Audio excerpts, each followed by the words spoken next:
So in wine, there's two fermentations, the primary and the secondary. The primary fermentation is their yeasts, which are kind of a type of little fungus or whatever, same thing that makes your bread, convert sugar into alcohol. But then there's a second fermentation where there's a certain bacteria that eats the malic acid that's present in the grapes and then converts that into lactic acid. So malic acid is kind of like the acid that you find a lot in apples and is like a really crisp, like kind of hard or like very like tart type of acidity. But then lactic acid is something that you see more in like kind of dairy or milk or, you know, through those kind of cheeses and things like that. And so that's like a much creamier kind of yogurt. That's the same kind of lactic acid that is responsible for the sourness there.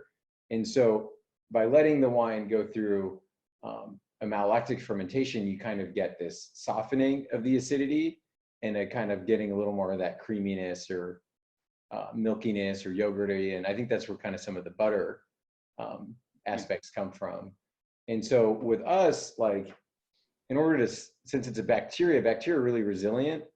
And they'll, like, if there's any bacteria in the bottle and if there's any malic acid left, it'll re-ferment in the bottle.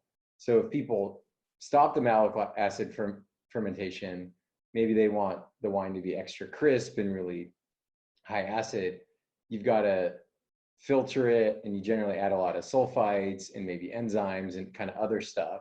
So when you say it's a bit mallow, how does a natural winemaker who doesn't filter, doesn't add sulfur, how do they stop it at that mid part rather than going through full mallow? Oh, so that, well, let's see.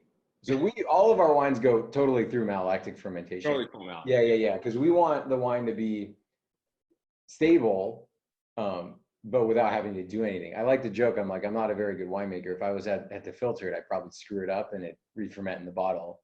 Anyway, so you got to look for, you know, have the wine be as stable as it can be naturally. So that's why we'll pick the grapes, like a little earlier, knowing that the wine will soften up. And so it's almost like you're leading the target, like you're throwing a football to the receiver. It's like, oh, I know where the wine's going to go. So we harvest it with a little more acidity. So when it softens up, it lands kind of still crisp and fresh, as opposed to maybe some of those bigger, like buttery, oaky ones. You know, they're picking much riper because they want those like big, sweet fruit flavors. And so when you're softening something that's already really ripe, that's when it gets that really intense, buttery and